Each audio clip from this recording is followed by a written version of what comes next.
যেটা থাকবে, আমাদের এই ভারতবর্ষের উলামাদের ভেতরে এমন আলেম গেছেন, যেমন আনোয়ার শাহ কাশ্মীরি রহমতুল্লাহ আলাইহি, উনি এরকম একজন আলেম দ্বীন ছিলেন, যার কলব, যার সিনার ভেতরে কত পরিমাণ ইলম সংরক্ষিত ছিল যে গোটা দারুল উলুম দেওবন্দের লাইব্রেরি পুরাটাই ওনার মুখস্থ ছিল। উনি বলতেন যে এই লাইব্রেরির কোনো বই যদি উলুতে খায় অথবা ইঁদুরে কেটে ফেলে, আমাকে বলো, আমি হাসিয়া বাইনা সহ আবার লিখে দিব। সব মুখস্থ ছিল, কলবের ভিতরে সংরক্ষিত। আমাদের আকাবির বুজুর্গ হাজরাতগণ শুধুই মাত্র হাদিসের আলফাজ সংরক্ষণ করেছে তা না, উসুলুল ফিক জেলখানার ভিতরে বৈশা কিতাব সারা বলেছে, ওনাদের মুখের কথাই পরবর্তীতে কিতাব হয়েছে।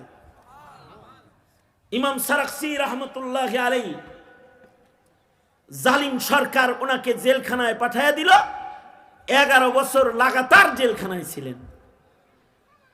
তলবি ইলমরা, ছাত্ররা সরকারের কাছে দরখাস্ত দিল যে আমরা আমাদের উস্তাদের কাছে জেলখানার ভেতরেই পড়তে চাই। আগের যুগের জেল 45 ফিট কূপের ভেতরে ইমাম সারাকসিকে কুয়ার ভিতরে ফেলে রেখেছিল, আর কুয়ার উপর দিয়া লোহার জালি ছিল। ইমাম সারাকসি উনি কূপের ভেতর থেকে, ছাত্ররা কুয়ার উপরে বসে রয়েছে, উনি বসে বসে তাকরীর করতেছেন, আর ছাত্ররা উপরে বসে বসে কাগজ কলমে উস্তাদের তাকরীর লিখতেছেন।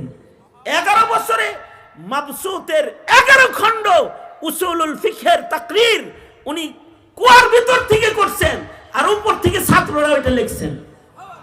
একজন মানুষ। আমাদের আকাবিরদের ভেতরে শামসুদ্দিন জাহাবি রহমতুল্লাহ আলাইহি এত বড় আলেম ছিলেন। আমাদের বুজুর্গরা বলেন, শামসুদ্দিন জাহাবিকে যদি আকাশে বসায়া দিয়ে বলা হয় যে নবীজির দেয়া সব ইলম জাতিরে তুমি একা বিতরণ করো, তো উনি হাইয়াতুল ওয়াদি, ইলমের রাজ্যের এক আজদাহা, উনি একাই, উনি নবীজির সব হাদিস বয়ান করে দেওয়ার জন্য, নবীজির সব ইলম জাতিকে একাই বলার জন্য উনি একাই যথেষ্ট ছিলেন। সিনার ভিতরে ইলমে দ্বীনের হিফাজত, এটা একমাত্র ইলমে দ্বীনের হিফাজতে মানুষের সিনায় হয়। কলবকে আল্লাহ তাআলা ইলমে দ্বীন হিফাজতের সিন্দুক বানায় কিয়ামত পর্যন্ত ইলম সংরক্ষণ করবে। কারণ হলো ইলমে দ্বীন দিয়া জাতির মনুষ্যত্ব গঠন হবে। ইলমে দ্বীনের দ্বারা জাতি আমল শিখবে। জাগতিক শিক্ষা সব আমল করা যায় না, সব আমল করে না। আমল না করলে শিক্ষার বদনাম হয় না। ইঞ্জিনিয়ার যদি জীবনে ইঞ্জিনিয়ারিং না করে তাতে শিক্ষার বদনাম নাই। ডাক্তার যদি জীবনে রোগী নাও দেখে তাও তার শিক্ষার বদনাম হয় না। অ্যাডভোকেট যদি জীবনে কোর্ট কাছারিতে না যায় তাতে তার শিক্ষার বদনাম হয় না। ইলমে দ্বীন এটা এমন একটা ইলম, এটা যদি কেউ আমল না করে তাহলে মানুষ তাকে আলেম বলে না, আল্লাহ তাকে আলেম বলে না। যার ভেতরে ইলম আছে কিন্তু আমল নাই, এমন আলেমের মূল্য আল্লাহর কাছে নাই। ময়দানে মাহশারে 3 জনকে সবার আগে দোজখের আগুনে ফেলা হবে। তার ভেতরে একজন হলো ওই আলেমে দ্বীন যার কাছে ইলম ছিল কিন্তু তার কাছে আমল বিদ্যমান নাই। এ কারণে ইলমে দ্বীন হলো আমলের জন্য। ইলমে দ্বীন কিয়ামত পর্যন্ত আমল হবে। জাগতিক শিক্ষা এটা আমল করতে হয় না, কিন্তু ইলমে দ্বীন আমল করতে হয়। যা শিখে তা মানতে হয়। কেউ যদি জানার পরে আমল না করে তাহলে ওইটা ইলম নয়।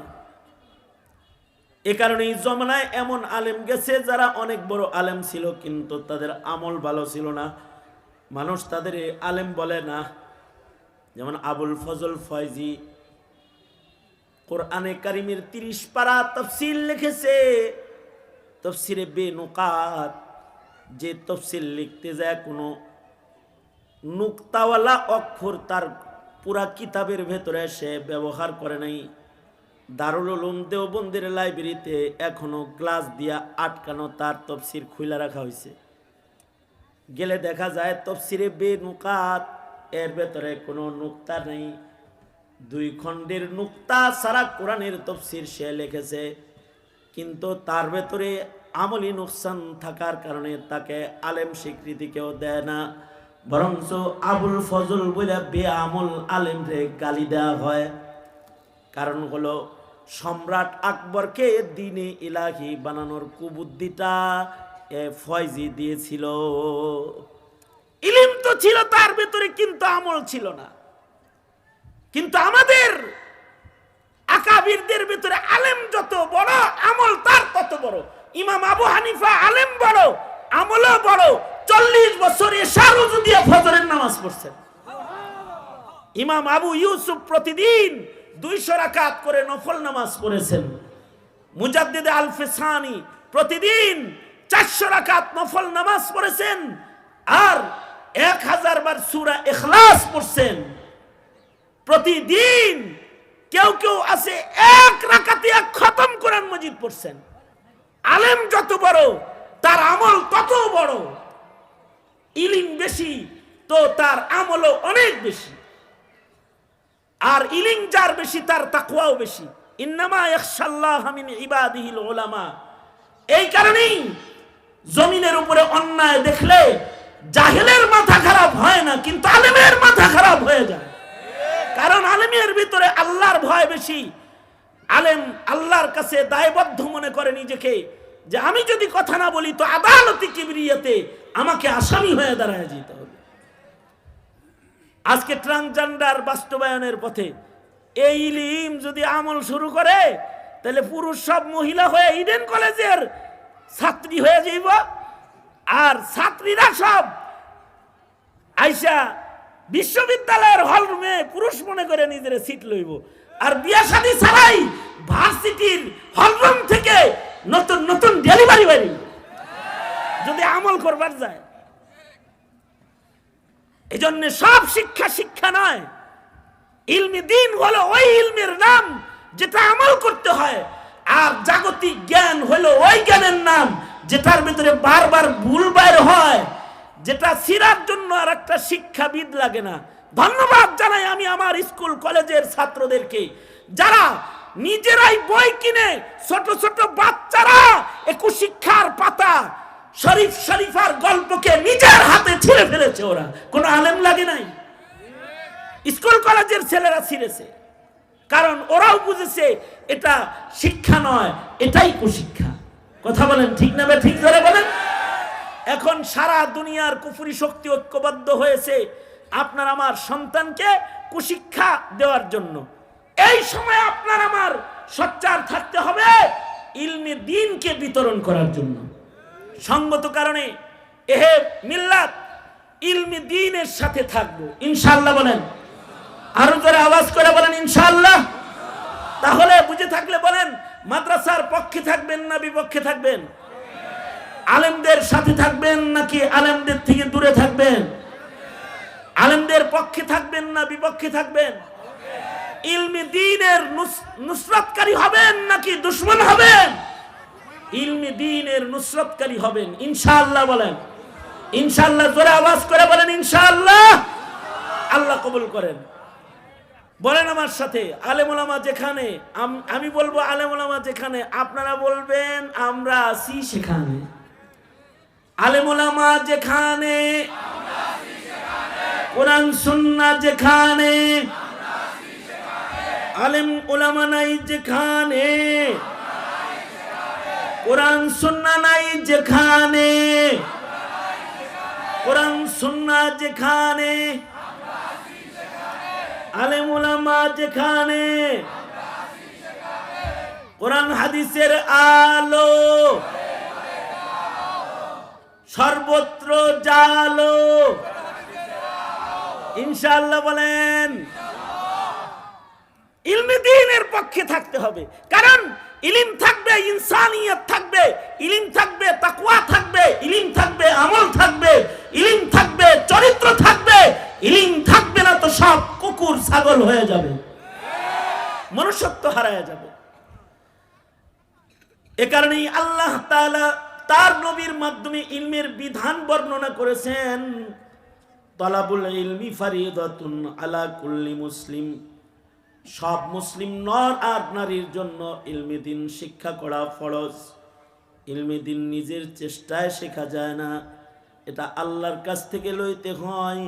এ কারণে আল্লাহ তার বন্ধুরে কয়, অকুল রাব্বি জিদনি ইলমা, ওগো আমার নবী, ইলম হলো আমার নূর, এটা আমি না দিলে কেউ পাবে না। তাই আপনি দোয়া করুন, হে আমার প্রতিপালক, আপনি আমাকে ইলম বৃদ্ধি করে দেন।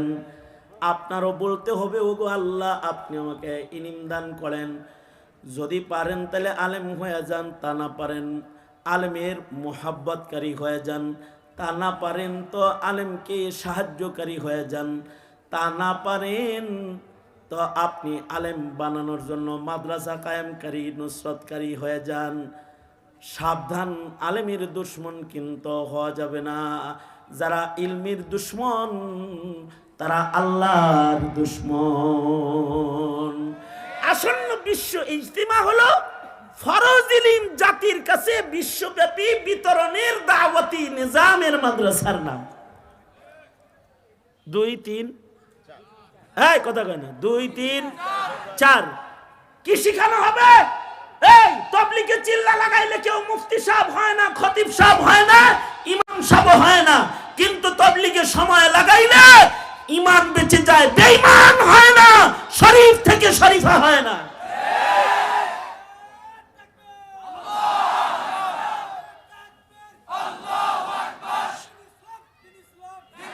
সুতরাং দাওয়াত ও তাবলীগের সাথে থাকবেন ইনশাআল্লাহ, বলেন। উলামায়ে কেরামের সাথে দাওয়াত ও তাবলীগের মেহনতকারী হবেন ইনশাআল্লাহ। আসন্ন বিশ্ব ইজতিমাকে সফল করার জন্য সবাই নিজের জায়গা থেকে মেহনত শুরু করে দিলাম ইনশাআল্লাহ। আর আস্তে করে বলেন, আরেকটু আস্তে করে বলেন ইনশাআল্লাহ। কারা কারা আছি? আল্লাহ কবুল করেন, বলেন ইয়া আল্লাহ। ওয়াদা করিতেছি আলেমদের সাথে থাকবো, মাদ্রাসার পক্ষে থাকবো, তাবলীগের পক্ষে থাকবো, হক্কানি পীর মাশায়েখের সাথে থাকবো ইনশাআল্লাহ, বলেন। আরো যারা আওয়াজ করে বলেন ইনশাআল্লাহ। সুজা করেন, এলাকার একটা এই আগে আপনার কেরারে এলাকার একটা মাদ্রাসার কথা গত বছরও বলেছি, কিছু কালেকশনও করেছি। আজকে 5 মিনিট রুমাল চালাবো। মাদ্রাসার নির্মাণ কাজে অনেক টাকা দরকার, ইলমের সংরক্ষণে